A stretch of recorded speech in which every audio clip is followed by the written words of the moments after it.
arparadio.com की प्रस्तुति इतिहास का अभ्यास। वाचक स्वर पद्मा मणि। मगध साम्राज्य के उदय के कारण।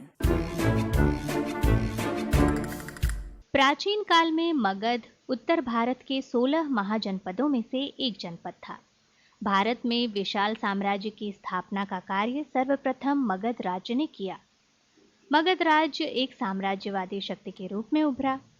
राजनैतिक प्रभुता स्थापित करने के लिए मगध के शासकों को काशी, कौशल व वत्स जैसे राजतंत्रीय राज्य और वज्जी संघ जैसे गणतंत्रीय राज्यों से संघर्ष करना पड़ा। लगभग एक शताब्दी के कठोर संघर्ष के पश्चात मगध विजयी हुआ। विभिन्न राजवंशों एवं विभिन्न योग्य शासकों ने मगध को शक्तिशाली बनाने में महत्वपूर्ण योगदान दिया। हर्यक वंश के शासक बिंबसार के मगध के राज्य सिंहासन पर आसीन होने के साथ ही मगध राज्य का उदय हुआ। बिंबसार ने मगध की राजधानी राजगृह बनाई थी। कालांतर में उदयभद्र ने मगध की राजधानी पाटलिपुत्र को बनाया। मगध में मौर्य वंश एवं गुप्त वंश जैसे शक्तिशाली राजवंशों ने राज्य किया। मगध साम्राज्य के उदय के कारण। मगध के साम्राज्यवादी शक्ति के रूप में उभरने के लिए अनेक परिस्थितियां उत्तरदायी थीं, जो इस प्रकार हैं। पहला, मगध की भौगोलिक स्थिति। भौगोलिक दृष्टि से मगध गंगा नदी और उसकी सहायक नदियां गंडक, सोन व घाघरा के कारण सुरक्षित था। प्राचीन राजधानी राजगृह की रक्षा 7 पहाड़ियों से थी। कालांतर में बनने वाली राजधानी पाटलिपुत्र गंगा और सोन के संगम पर सुरक्षित स्थान पर थी। ऐसे दुर्गम स्थानों पर शत्रुओं का पहुंचना एक कठिन कार्य था। दूसरा कारण, व्यापारिक केंद्र। गंगा और उसकी सहायक नदियां समुद्र में मिलती थी। फलस्वरूप समुद्र के द्वारा व्यापारिक सुविधा प्राप्त थी। तीसरा कारण, भूमि की उर्वरता। मगध की उपजाऊ भूमि के कारण फसल अच्छी होती थी। भूमि कर की उच्च दर के कारण आय का एक स्थायी स्रोत सदैव उपलब्ध रहता था, जो मगध में विकास का प्रमुख कारण बना, क्योंकि बिना निश्चित आय के एक बड़ी सेना को रखना असंभव कार्य था। चौथा कारण, लोहे की प्रचुरता। मगध में लौह अयस्क की उपलब्धता के कारण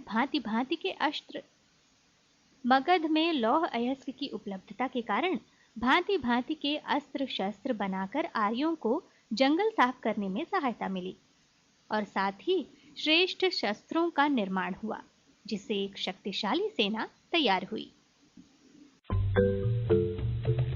पांचवा कारण, हाथियों की प्रचुरता। मगध के निकटवर्ती जंगलों में हाथियों की संख्या बहुतायत में थी, जिसने मगध की गज सेना को शक्तिशाली बनाया। चाणक्य ने लिखा है कि शत्रुओं की छावनी आदि को ध्वस्त करने में इन विशाल शरीर वाले हाथियों का विशेष महत्व है। और छठा, सांस्कृतिक कारण। पूर्व में स्थित मगध में आर्यों एवं अनार्यों की संस्कृति का संतुलन था। ब्राह्मण संस्कृति का प्रभाव नहीं था, अतः मगध में समाज और धर्म में उदारवादी परंपराएं विद्यमान थी, जिसे बाद में बौद्ध धर्म और जैन धर्म द्वारा दृढ़ किया गया, जिससे शक्तिशाली मगध साम्राज्य का निर्माण हुआ। सातवां कारण था शक्तिशाली शासकों का योगदान। मगध साम्राज्य का उदय बिंबसार और अजातशत्रु की नीतियों का परिणाम था। हर्यक वंश के पश्चात शिशुनाग वंश ने भी साम्राज्यवादी नीति का अनुसरण किया। नंद वंश ने विशाल साम्राज्य की स्थापना की और मौर्य वंश ने भारत की सीमाओं को हिंदू कुश पर्वत तक विस्तृत किया।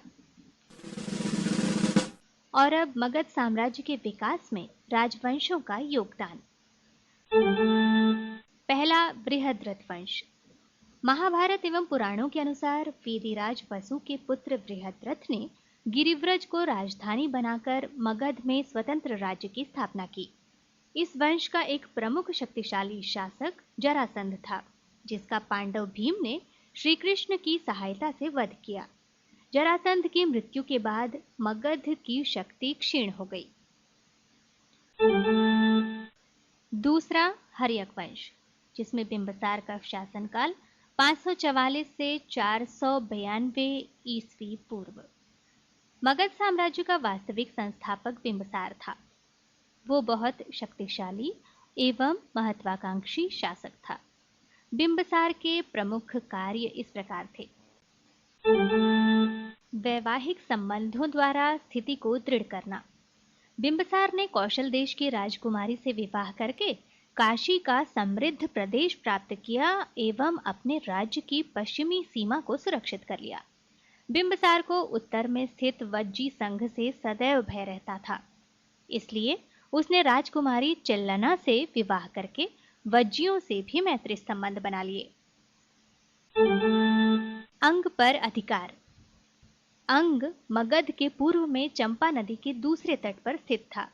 बिंबिसार ने पूर्वी सीमा को सुरक्षित करने के लिए अंग के शासक ब्रह्मदत्त पर आक्रमण किया और उसका वध करके अंग को मगध साम्राज्य में मिला लिया। और अब अजातशत्रु, जिनका शासनकाल था 492 से 462 ईस्वी पूर्व।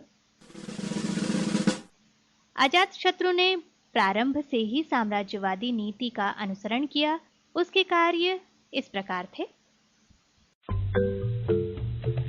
कौशल नरेश से युद्ध। अजातशत्रु के व्यवहार के कारण कौशल के राजा प्रसेनजीत ने मगध से काशी राज्य को वापस ले लिया। अतः अजातशत्रु और प्रसेनजीत के मध्य युद्ध हुआ, जिसमें अजातशत्रु विजयी हुआ। शीघ्र ही कौशल नरेश से अजातशत्रु के मित्रतापूर्ण संबंध हो गए और कौशल की राजकुमारी वाचिरा का विवाह अजातशत्रु से कर दिया गया। दूसरा, लिच्छवियों पर विजय। मगध के उत्तर में वज्जी संघ स्थित था, जहां पर लिच्छवी वंश शासन कर रहा था।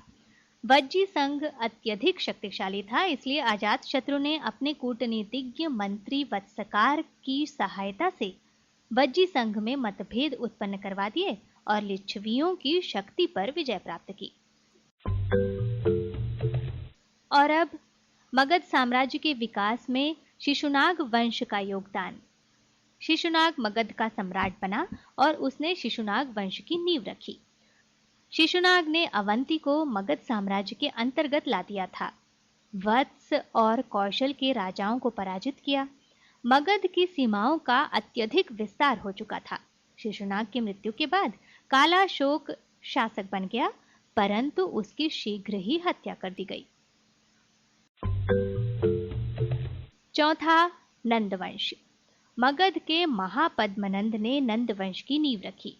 उसके साम्राज्य में सम्मिलित राज्य इस प्रकार थे: पौरव, शूरसेन, मैथिल, अश्यक आदि।